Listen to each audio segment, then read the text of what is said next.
무거운 돌덩어리를 물속에 던지면 당연히 가라앉는 게 인지상정. 하지만 어째서 돌덩어리보다 훨씬 더 무거운 배는 바다에 가라앉지 않고 둥둥 떠 있을 수 있는 걸까요? 오늘은 이 거대한 배의 미스터리를 아주 과학적으로 파헤쳐 보겠습니다.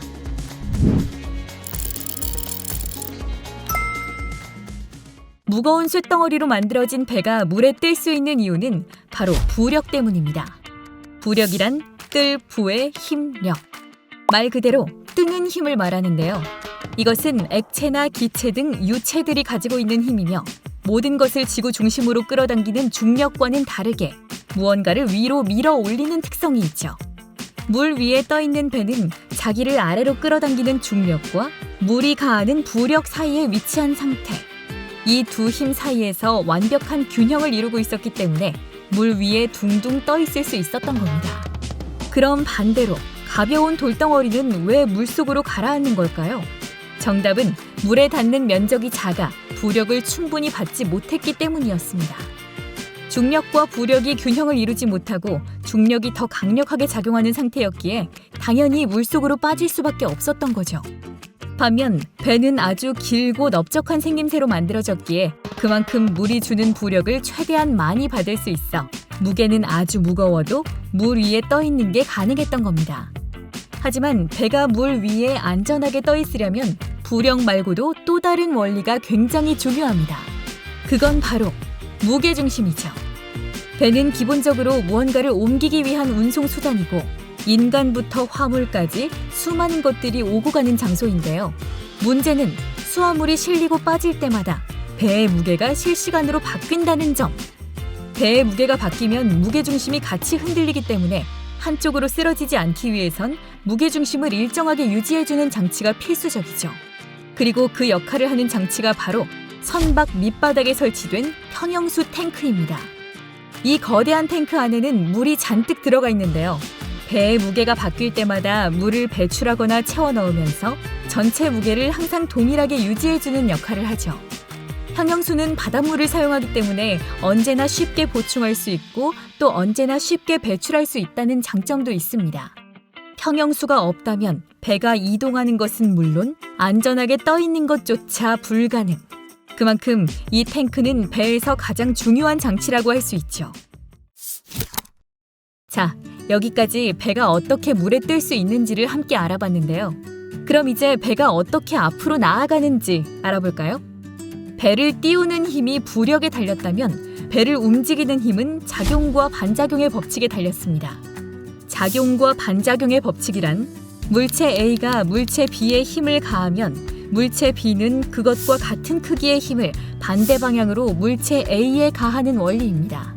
그리고 배에서 작용과 반작용의 법칙을 만들어내는 주인공은 다름 아닌 이 프로펠러죠.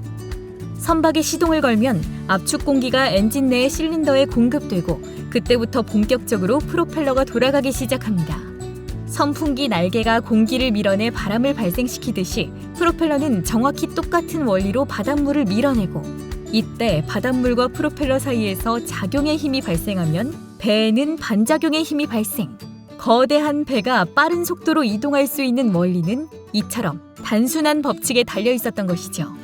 프로펠러는 배를 움직이는 핵심적인 장치이기 때문에 배가 커질수록 그만큼 거대해지는 특징이 있고 또 나선형으로 휘어진 굉장히 독특한 생김새를 하고 있다는 특징도 있습니다. 그리고 이 나선형 모양에도 알고 보면 다 이유가 있었으니 만약 프로펠러가 나선형이 아니라 삼각형이었다면 바닷물의 밀도를 견디지 못하고 부서질 수밖에 없었을 겁니다. 하지만 나선형 프로펠러는 밀도가 높고 저항이 강한 물속에서 부서지지 않고 아주 빠르게 돌아가는 게 가능하죠. 나선형 프로펠러를 처음 개발한 주인공은 무려 고대 그리스의 과학자 아르키메데스라고 알려져 있습니다. 이 프로펠러 역시 평범하게 보였을지 몰라도 사실은 고대의 지혜가 담겨있는 놀라운 물건이었던 거죠. 자, 이렇게 배가 물에 뜨는 원리, 배가 중심을 잡을 수 있는 원리, 그리고 마지막으로 배가 앞으로 나아갈 수 있는 원리까지 배와 관련된 거의 모든 원리를 다 알아본 것 같은데요. 하지만 마지막으로 알아봐야 하는 한 가지 원리가 남아 있습니다. 바로 배를 이용한 항해술이죠. 항해술이란 바다 위에서 길을 찾는 방법을 말합니다. 만약 육지에서 어딘가로 이동할 경우 잘 만들어진 길을 따라가면 되겠지만 바다 위에선 길을 만드는 것 자체가 불가능. 그런 만큼 항해술이 없다면 길을 잃고 영원히 바다 위를 떠돌지도 모르죠. 인류가 처음 바다로 본격 진출했던 일명 대항해 시대에는 추측 항법이라는 항해술이 널리 쓰였습니다.